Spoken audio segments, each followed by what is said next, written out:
May 1940. The world holds its breath as the German war machine unleashes its Blitzkrieg upon Western Europe. At the tip of the spear, a force so swift, so audacious, that it seems to vanish from enemy maps only to reappear where least expected. This is the story of the 7th Panzer Division, commanded by a man whose name would become legend, Erwin Rommel. They were called the Gespensterdivision, the Ghost Division. Before the invasion of France, the 7th Panzer was just another armored unit. But under Rommel's radical leadership, it was forged into a weapon of unprecedented speed and shock. Rommel, a veteran of the First World War, understood that the psychology of warfare had changed. It was no longer about grinding attrition, but about tempo, surprise, and shattering the enemy's will to fight. He wasn't a general who commanded from a distant headquarters. He was a warrior leader, often found at the very front of the advance, sometimes even ahead of his own reconnaissance units. His command vehicle became a mobile nerve center, a symbol of his relentless drive. The campaign began on May 10th. The Ghost Division's objective was to cross the Meuse River, a formidable natural barrier defended by Belgian and French forces. Traditional military doctrine called for a slow, methodical assault, with days of artillery preparation. Rommel had no time for tradition. He demanded speed. When his troops were pinned down at the river, he personally crossed on a pontoon boat under heavy fire, rallying his engineers and infantry. His sheer presence, his absolute refusal to be stopped, turned the tide. The panzers surged across the Meuse, and the first crack in the Allied front appeared. Once across the river, the Ghost Division didn't stop to consolidate. They plunged deep into French territory, a silver arrow piercing the heart of the enemy. Rommel drove his men and machines to their absolute limits. They advanced so quickly that they frequently lost contact with their own command. Supply lines stretched thin, fuel and ammunition ran dangerously low. The division was an island of steel, moving through a sea of bewildered and terrified enemy forces. This is how they earned their name. To the French and British high commands, the 7th Panzer simply disappeared.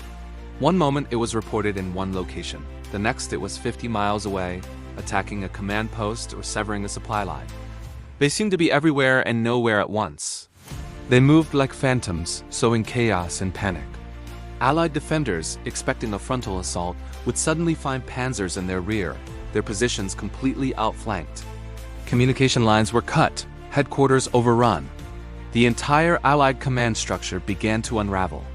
One of the most daring examples of Rommel's style came near Arras. The British launched a counterattack with heavily armored Matilda tanks. The German anti-tank guns of the time were almost useless against their thick armor. Panic began to set in as the British tanks advanced, seemingly unstoppable. Rommel, once again at the front, took direct control. He ordered his 88mm anti-aircraft guns, the famous 88s, to be lowered and fired directly at the tanks. It was an unconventional, desperate move, and it worked. The high-velocity shells of the 88s tore through the Matildas, halting the British counterattack in its tracks. Rommel had turned a potential disaster into a decisive victory by thinking on his feet. The division's race continued. They bypassed strongpoints, leaving them for the slower infantry divisions to mop up. Rommel's focus was singular: forward. He understood the concept of the OODA loop: observe, orient, decide, act. By moving faster than the enemy could react, he stayed inside their decision-making cycle, making them perpetually reactive and off-balance. French commanders would issue orders based on intelligence that was hours, sometimes days old. By the time the orders were received, the Ghost Division was already gone, having created a new crisis somewhere else. The pace was brutal. Tank crews drove for days with little to no sleep, surviving on adrenaline and coffee. Maintenance teams worked miracles, repairing battle damage and mechanical failures on the move, often under the cover of darkness. The dust kicked up by hundreds of tank tracks became their constant companion, a gritty haze that coated men, machines, and maps. But through the exhaustion, there was a sense of invincibility, a feeling that they were part of something historic, led by a commander who seemed to defy the very laws of warfare. A key moment came at the town of St. Valery-en-Caux, on the English Channel coast. Here, the Ghost Division completed its lightning dash, trapping the British 51st Highland Division and thousands of French troops. Cut off from the main evacuation at Dunkirk, their backs to the sea, the Allied forces had no choice but to surrender. It was a stunning achievement. In just over a month, Rommel's division had advanced hundreds of miles, captured nearly 100,000 prisoners, and destroyed or captured thousands of enemy vehicles and guns. Their own casualties, by comparison, were remarkably light.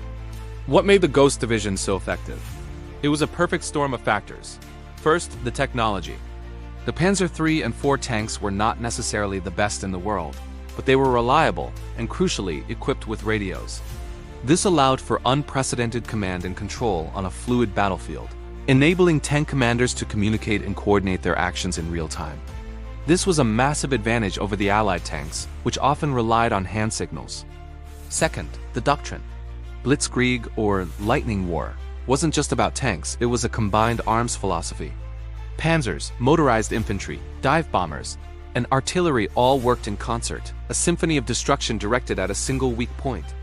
Once a breach was made, the Panzers would exploit it, pouring through the gap and causing the entire defensive line to collapse. And third, and perhaps most importantly, the man, Erwin Rommel. His audacity, his personal courage, and his intuitive grasp of mobile warfare were the engine that drove the Ghost Division. He pushed the boundaries of what was thought possible, demanding more from his men, his machines, and himself than anyone had before. He wasn't just a general. He was the tactical genius at the heart of the storm. The success of the Ghost Division in the Battle of France in 1940 was a watershed moment in military history. It demonstrated the devastating potential of mechanized warfare and rewrote the rulebook for modern combat. The speed, the shock, the psychological disruption, these became the hallmarks of Blitzkrieg. However, the story of the Ghost Division is also a cautionary tale. Their very success planted the seeds of future problems. The belief in rapid, decisive victories would lead to overconfidence. The logistical strains that were manageable in the short 100-mile dash across France would become insurmountable in the vast, unforgiving expanses of the North African desert and the Russian steppe. The ghost that haunted France in 1940 would find itself haunted by its own limitations in the years to come. But for that brief, incandescent period in the spring of 1940, the 7th Panzer Division was unstoppable. A phantom force led by a master tactician, they were the embodiment of a new and terrifying form of warfare. They moved faster than fear, appearing like an apparition on the horizon before vanishing again into dust and legend, leaving behind a trail of chaos, confusion, and defeated armies. They were and will forever be remembered as the Ghost Division. Thanks for watching. If you found this journey into military history fascinating, be sure to like, subscribe, and hit the notification bell for more deep dives into the tactics and legends of war.